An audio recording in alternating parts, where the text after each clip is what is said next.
Alright, so I actually just finished a coaching session with a client of mine, and during the coaching session, it came to my surprise that there was a lot of things that this guy did not have key bindings for. He didn't know how to level up abilities without having to actually hover over the plus button, the icon above the abilities. He didn't know how to self-cast on him, among many other things. There's just a lot of things that he didn't have hotkeys for. He didn't have keys that he had binded to allow him to do these things easier. And eventually, I think I just came to the conclusion that there's probably a lot of people out there that don't actually have good key bindings or correct key bindings that allow them to play better in the game. And these are things that do make a big difference. You know, you may look at these things as very small things, but being able to do things very quickly, very efficiently, they do make a big difference. So I figured it was about time that I just made a very simple video, but a very effective and informative video, basically going over my key bindings. These are the key bindings that I've been using since season 3 when I first started playing this game. We're entering season 9, so it's been 6 years since I've been playing this game. During that time, I've reached Challenger using these exact same key bindings, so I do feel like these are pretty good key bindings. I wouldn't say that they're the best key bindings, but they're definitely the best for me. They are what I find to be the most useful, and I hope that you're able to find these helpful as well. Maybe you can learn a thing or two and copy some of my key bindings to help you be a little bit more efficient in your games as well. So without further ado, I'd like to say what's up, Nasty Nation? It's Nasty, and today we're going to be doing a video about my hotkeys so that you guys can learn a thing or two about the best hotkeys to take in League of Legends.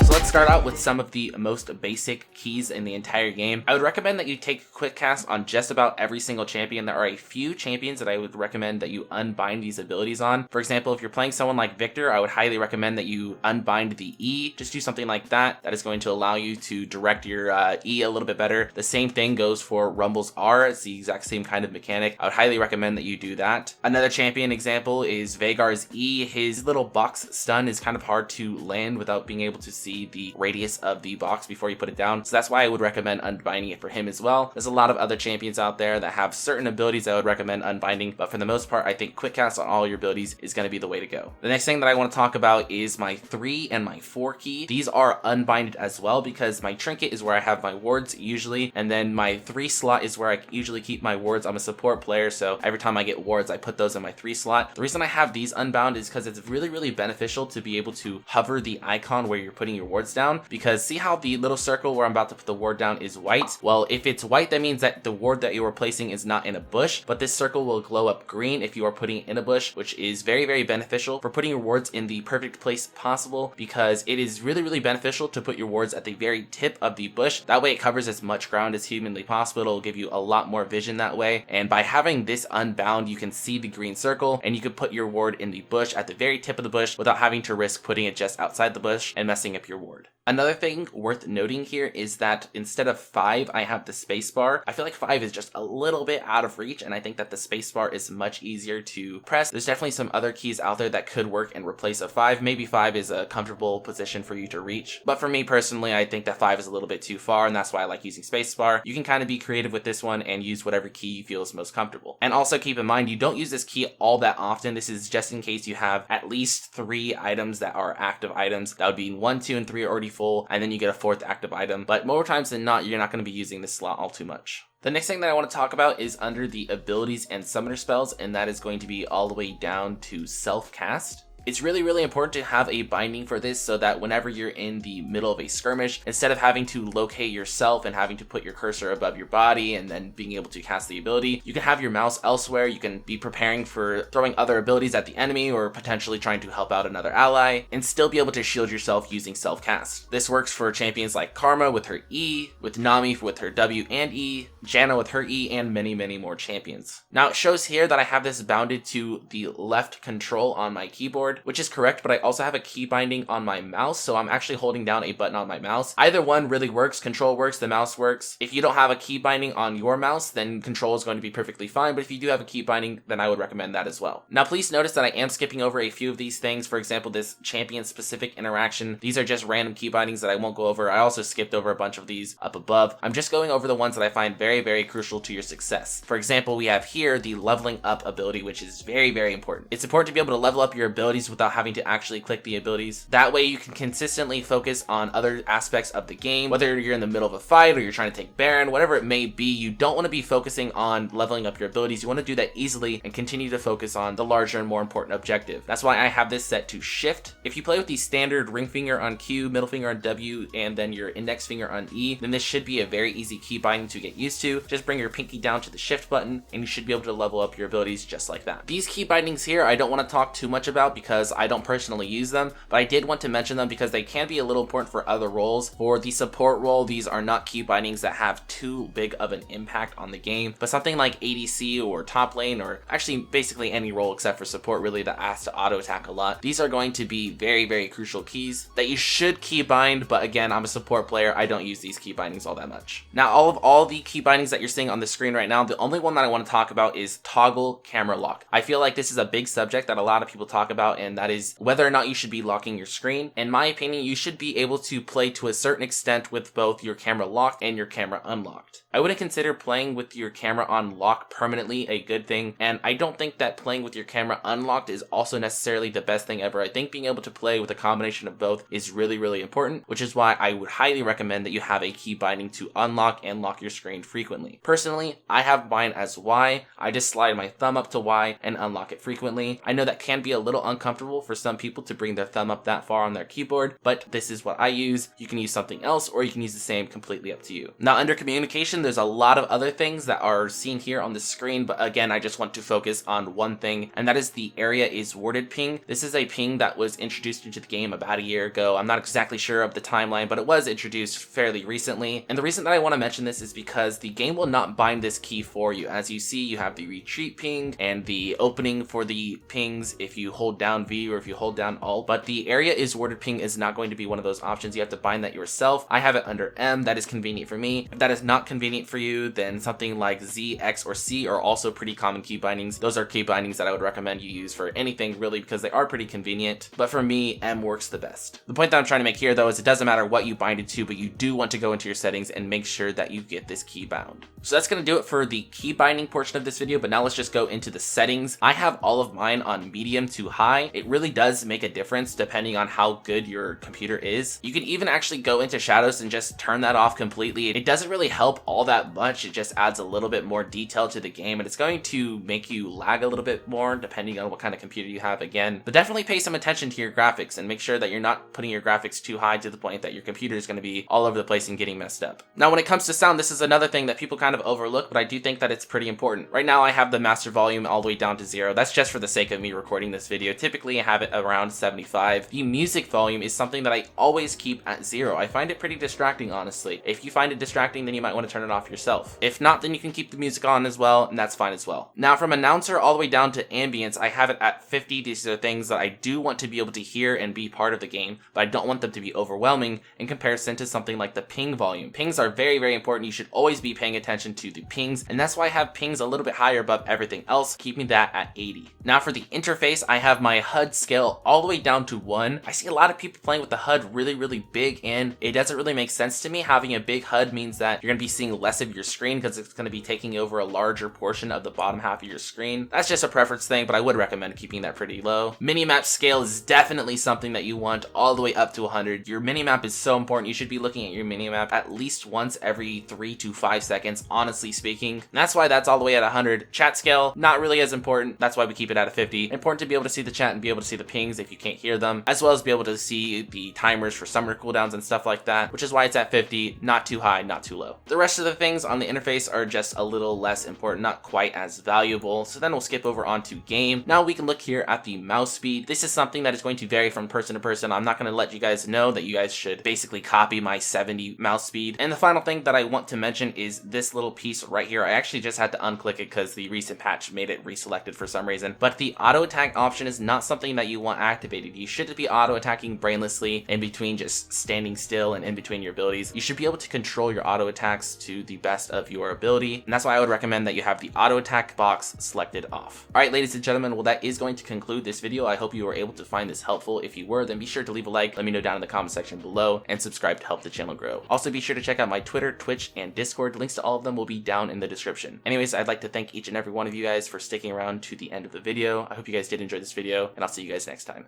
Peace.